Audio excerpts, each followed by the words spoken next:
Jadi macam betul beliau ni. Lokasi area Pendang.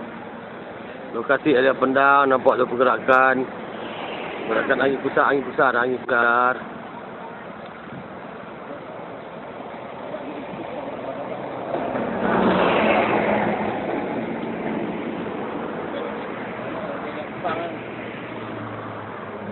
Kan? Tolong kan? Agaklah dia berkecil bawah kan?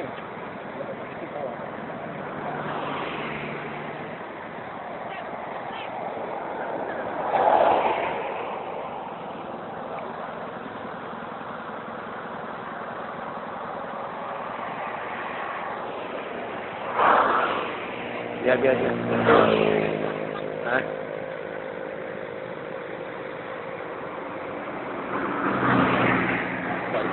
Mana ada bawah tak? Ada bawah. Yang. Dia hitap pun.